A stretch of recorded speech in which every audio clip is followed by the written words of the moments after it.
Hey guys, it's me, Miss Purvis. How are you? I hope you're doing well during these most challenging and difficult times. I did just want to start doing videos with you guys because I don't want to lose that connection with you. I think that's very important that we have, especially since we haven't been in school. And I just want to try to give you some sense of normalcy of seeing my face. So a few things different about me. First, my hair's in a ponytail. You guys know how I feel about my hair. My nails, I had to take them off. I had to soak them off. My eyebrows need to be done, guys. So Miss Purvis is over here looking rough. So, this is challenging for everybody, but we all have to work together. I do want to commend some of you. You guys have been doing an excellent job despite all the different challenges of some of you not having the internet connection, some of you not having a laptop, some of you having to work from your tablet. Some of you having to work from the phone. So you guys are doing an awesome job. Some of you are getting on Google Classroom, doing exactly what you have to do and more. So I'm very, very proud of you. Keep up the great work. By the time you guys are in college, you are going to be great at virtual learning because you guys are just doing everything that you have to. And keep up the great work. I'm very, very proud of you. I did just want to have a short video just to check in with you, kind of letting you know what we're going to be doing now to the end of the week. By Friday, we are going to be able to have written our own short poems because that's what we're going to be learning how to do, is break down some poems, really engage in some poems.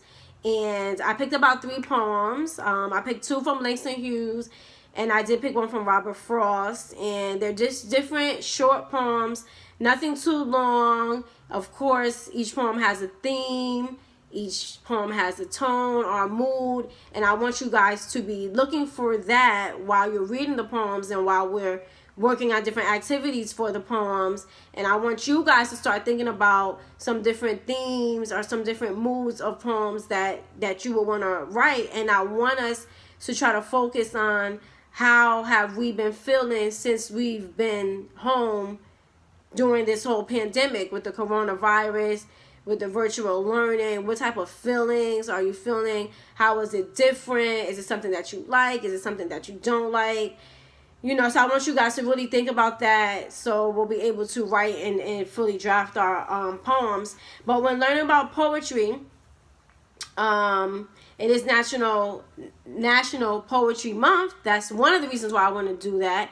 And this is really a month when we can highlight some of, the world's best people who write poems. People like Maya Angelou, people like Emily Dickinson, William Shakespeare, Langston Hughes, Robert Frost. There's so many different poets and so many different things that they have brought not only to the world of writing but just to people in general. And when you think about poetry, it's a type of literature that conveys a thought, describes a scene, or tells a story in like a concentrated lyrical arrangement of words.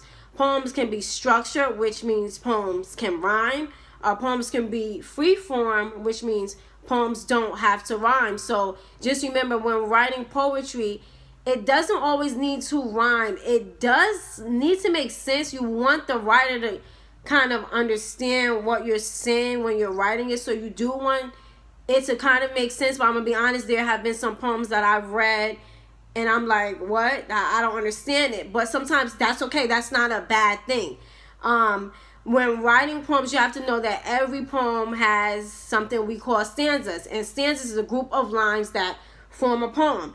There are some short poems. There are some long poems. There are some poems that only have 4 stanzas, which just means only 4 lines. So just know that what we're going to be working on is just short poems to convey a very large message, though.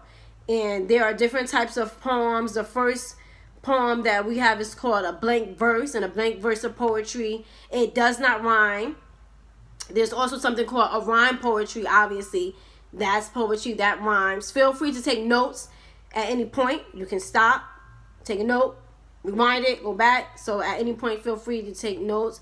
There's also something called narrative poetry, and narrative poetry just tells a story. And we already know about narrative writing. We just finished writing about narrative writing or narrative fiction, when we talked about Angelo and how he lost the bird, so the bird flew away. So just remember that when you're writing about narrative poetry. We have something called a haiku, and a haiku is a 3-line poetic form originating in Japan.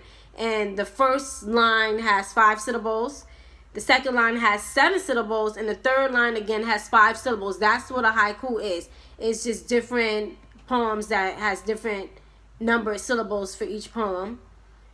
There's also something called lyric poetry, and lyric poetry refers to the broad category of poetry that concerns feeling and emotion. We have something called a ballad. I like that word, ballad. That's a nice word.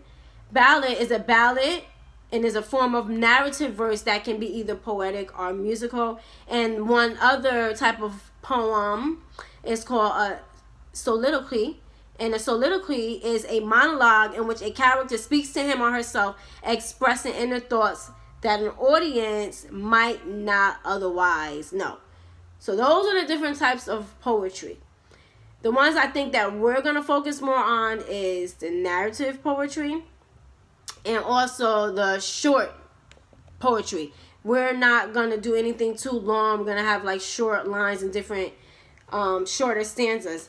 And also, when writing poems or reading poems, poems also speak to the reader and not the writer. And poems also want to evoke or convey some type of emotion. Poems also use figurative language, guys. We know we learned about figurative language, similes, metaphor, personification. Depending on what type of poem it is and what type of feeling you want to evoke, you got to use figurative language. And also different types of symbolism, where you want to be able to see it in your mind what the author is trying to get you, the reader, to see or suggest. So like I said, we are going to be reading 3 different types of poems. 2 is from Langston Hughes and 1 is from Robert Frost. And while we're reading the poems, while we're breaking down the poems, while we're answering questions to the poems, I want you to imagine yourself not only as the reader, but also as the writer. I want you to see what type of feeling this author wants to evoke from you while you're reading this poem. And what does it do for you? Because once again, you're going to be writing your own short poems, and it's going to be based on the experiences or the different feelings you've had since we've been being homeschooled. So I will be uploading some more videos to the YouTube. I don't know what you guys say.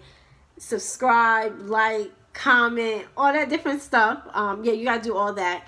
But I just wanted to give you a heads up. I hope that you guys have been doing well, and I hope that you continue to do what it is that you have to do to make sure that your work is getting done. If there are any questions, comments, concerns, please feel free to reach out to me. So I will see you soon, or you will see me soon, and we will delve deeper into becoming some of the best writers that the 5th grade has ever seen. All right, talk soon.